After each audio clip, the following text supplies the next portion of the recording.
Following a plane crash, a couple finds themselves stranded on a tiny, uninhabited island in the middle of the ocean.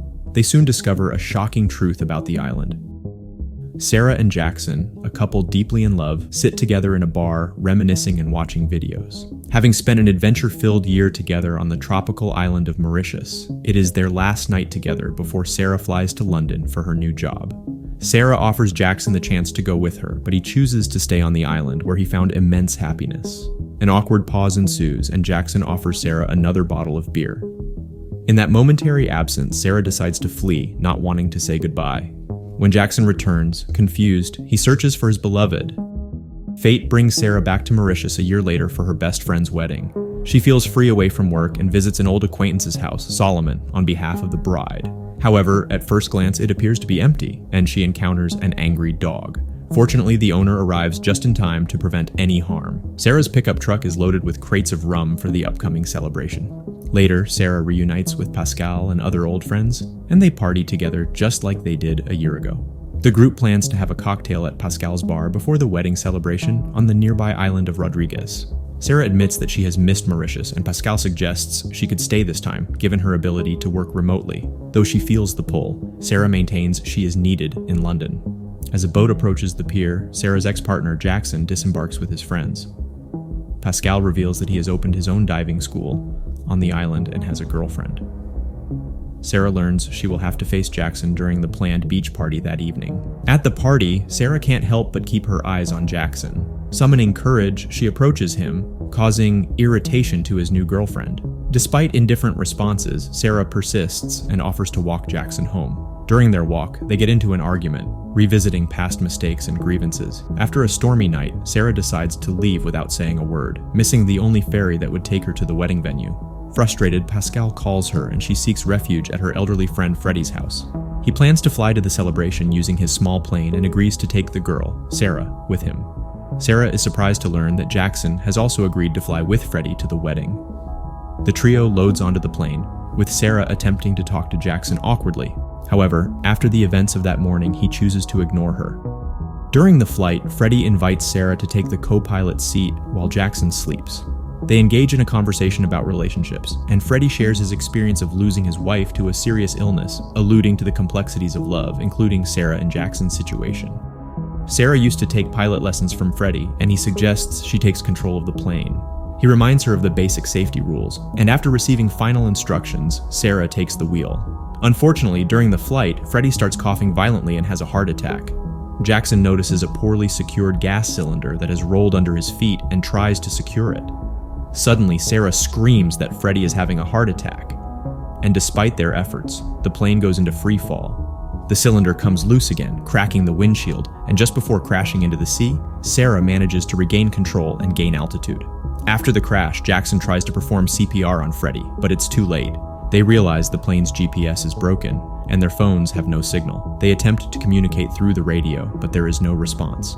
The broken cylinder also damaged important control instruments, including the autopilot, and they are left with only half a tank of fuel. Sarah, with her limited piloting knowledge, must guide the plane to safety. She calculates a rough route using a compass and turns the plane 180 degrees.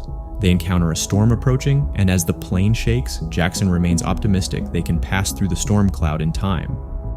They eventually make contact with Samuel, the local air traffic controller, and seek help. Samuel advises them to change direction and fly west through the storm to reach land faster. Jackson suggests the possibility of landing on water instead, but as the storm intensifies, communication is lost. Left with no choice, they fly into the heart of the storm. Lightning strikes and turbulent weather challenge Sarah to maintain the plane's altitude while Jackson encourages her from the main pilot seat. As they break through the storm cloud, they are initially relieved to see clear skies but then encounter altitude sickness, as Freddie had warned them earlier. While Sarah becomes unconscious, the plane begins to descend rapidly. Jackson revives her, but Sarah struggles to control the fall. Despite surviving the harrowing descent, their compass is damaged, leaving them permanently off course. Jackson remembers how to make a compass out of improvised means. He takes a magnetized needle and releases it into a liquid with alcohol. This is how they manage to pinpoint their location, and Sarah turns west again. Finally, the couple manages to make it out of the storm, but they have expended far too much fuel to do so. Sarah notices that one of the tanks is almost completely empty and decides to switch to another, full tank.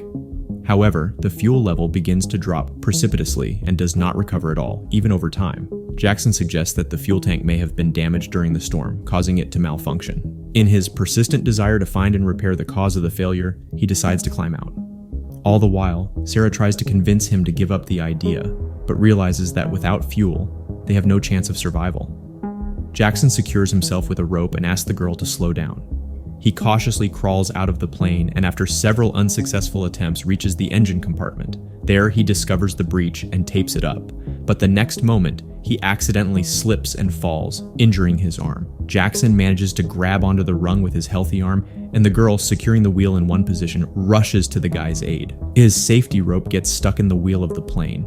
Sarah cuts the rope and gives him a hand to help him get to the cockpit. Through a titanic effort, the girl manages to get Jackson inside. She examines his arm and uneasily discovers that he has a serious fracture. After treating the open wound with alcohol, she diverts the guy's attention and straightens his arm. Then, with the aid of the first aid kit, the girl puts a tourniquet on it. After recovering from their ordeal, the couple returns to the cockpit and realizes that there is only 5% fuel remaining in the tank. Sarah suggests shedding some weight to buy them extra time and save fuel. Initially, she throws out all the seats and luggage, which captures the attention of a boat passing below. Soon they realize that this action alone isn't sufficient, and they both look towards Freddie, who lies breathless. The girl decides to resort to desperate measures.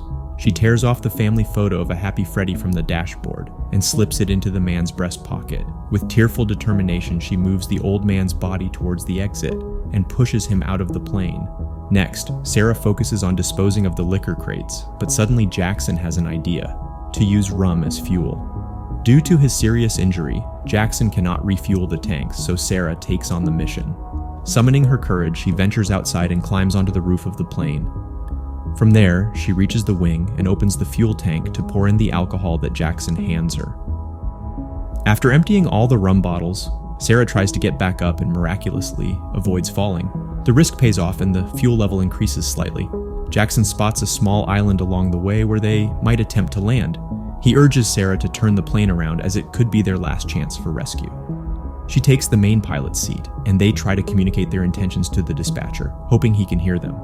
Sarah steers the plane back, but even after a few minutes of flight, they are unable to locate the island. Their worst fear happens. The fuel supply is depleted completely and the plane's engine stops working. The flying machine starts gliding through the air and continues in this state for some time. Realizing the seriousness of the situation, Sarah feels compelled to apologize to her former partner for the pain her actions have caused him. In turn, Jackson also expresses remorse for his selfishness and failure to appreciate her choices. Suddenly, Jackson notices a tiny island through the window. The hopeful girl steers the plane towards it, attempting to make a landing. However, at low altitude, the aircraft loses control, and despite her best efforts, Sarah is unable to regain control. Jackson desperately tries to communicate with the dispatcher to report an emergency landing. Tragically, the plane crashes into the water and flips over, quickly filling with water. The couple finds themselves trapped inside. Sarah manages to open a door and swim to the surface, only to discover that Jackson is unconscious and stuck in the sunken plane's wing. Acting quickly, she retrieves a life jacket from the cockpit and places it around his neck just before the plane sinks to the ocean floor. They both float to the surface, and Sarah pulls Jackson to dry land. After administering CPR, Jackson regains consciousness, spitting out seawater. Exhausted but relieved to be rescued, the couple dozes off for a while. Upon waking, they find that the surrounding land is almost entirely submerged. Sarah becomes distraught, realizing their survival chances are slim as they are surrounded by the vast sea. The ground begins to crumble beneath them, adding to their desperation. However, Sarah remains steadfast, accepting that this might be the end of their lives. Jackson, recognizing his slim chance of survival, offers his life jacket to Sarah, but she refuses, declaring that they are a team and she will stand by him until the end. Their dire situation attracts the attention of sharks when Jackson's wound opens up. They share heartfelt expressions of love for each other, accepting the impending end. Just as the sharks draw nearer, a small fishing boat arrives, having heard their rescue signals. Summoning the last of her strength, Sarah pulls Jackson to safety aboard the boat, narrowly escaping the sharks.